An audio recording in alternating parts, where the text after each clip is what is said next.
we're tracking a new wave of political enthusiasm among South Asian Americans.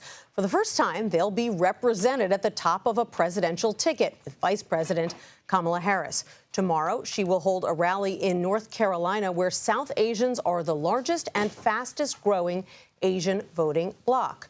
To talk more about this, our Shanelle Kaul joins us now. Shanelle, I know you've been doing a deep dive. Thanks so much for joining us. How has this community responded to Harris entering the race?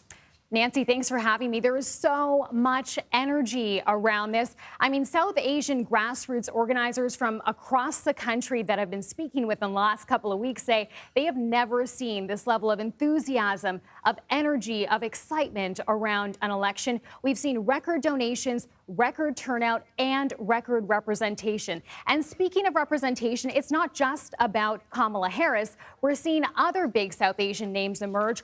Nikki Haley, Vivek Ramaswamy, Usha Vance, also just this cycle rising to the national political conversation.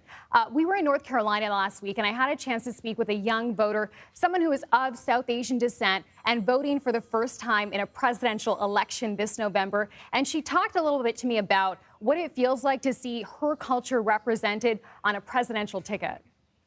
What does this all mean to you? I just think the fact that we could have someone who looks like me in office, sorry, I'm like tearing up.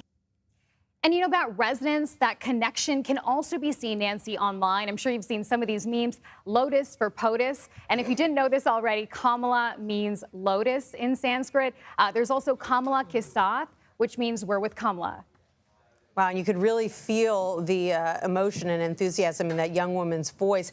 Give us a sense, Shanelle, of how important this emerging voting bloc is. How large is it? Yeah, so Indian Americans are now the largest and fastest growing group of Asian voters. And in 2020, that bloc of voters actually exceeded the presidential margin of victory, which of course means their vote could be deciding this November.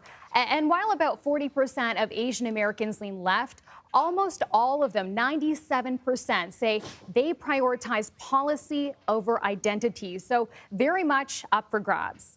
Right, and with any voting bloc, you know, no voting bloc is unanimous. There are always variations between voters. But based on your conversations and your research, what issues are most important to South Asians? Right. So like a lot of other Americans, the economy is going to be top of mind this election.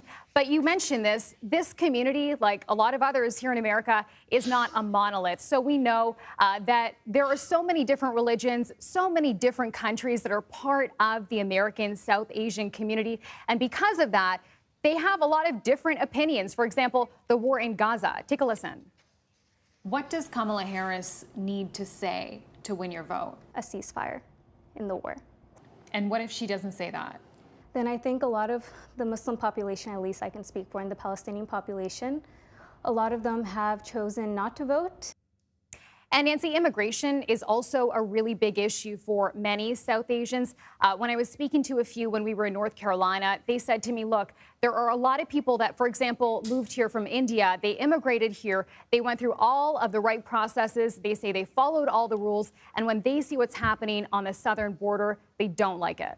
That's fascinating. So that means that their votes could be up for grabs by either side. So are the campaigns taking notice? What are they doing to try to attract these voters? So this is really interesting, Nancy. In North Carolina, 80% of Asian Americans had never even been contacted by a party before 2016. But of course, as South Asians are sort of emerging as this growing influential voting bloc, you are seeing the campaigns, both Trump and Harris, starting to pay attention. Both campaigns told me that they value the South Asian vote, and the Harris campaign specifically is now having this outreach program where they're trying to reach South Asian voters where they're at. That's so fascinating. Shanelle Kaul, thank you so much. And we're going to see more of your reporting tomorrow on CBS Morning. So we're looking forward to that. Thanks so Nancy. much.